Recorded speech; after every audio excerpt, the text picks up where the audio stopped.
नमस्कार मंडळी, कशा आहात? आज दिवस माझा सकाळी इडली बनवण्यापासून चाललेला आहे. इडलीही बनवली होती, चटणीही झाली होती, चहा सुद्धा ठेवली होती बाजूला. आज वीक ऑफ होता माझा. सगळे घराची कामं आवरून वगैरे घेतली, कामं वगैरे झाली होती.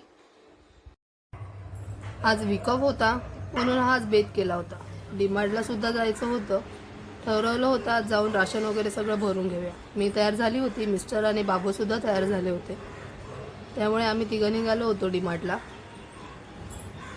घराचं दारखिडक्या वगैरे लावून घेतलो आणि निघालो. ही सुद्धा तयार झाली होती. ही तर पहिली तयार होते. गाडीवर बसायचं म्हटलं तर हिचा पहिला नंबर असतो. ऊन तर खूप लागत होतं. हिने टोपी घातली दीक्षानी आणि मी सुद्धा स्कार्फ बांधून घेतला होता. डीमार्टला आलो.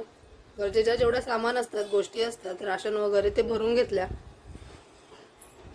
बाबूला ट्रॉलीमध्ये बसायचं होतं, त्यामुळे ती हट्ट करत होती. तिला बसवलं आणि ती सगळ्यांना बाय करत सुटली होती. मस्ती तर चालूच होती तिची, हे उचल ते उचल. बाजूवाले आमच्या इकडे बाईची पूजा होती सत्यनारायणाची, तर तिच्यासाठी एक बशीचं सेट सुद्धा घेतला होता. छोट्या मोठ्या गोष्टी घेतल्या. तिथे माझं राशन सुद्धा भरून झालं होतं. याचा मोठा व्हिडिओ मी यूट्यूबला अपलोड केलेला आहे, तोही तुम्ही बघू शकता. चला, घरी येऊन सामान सुद्धा भरून झालं होतं माझं. Thank you so much watching. Bye.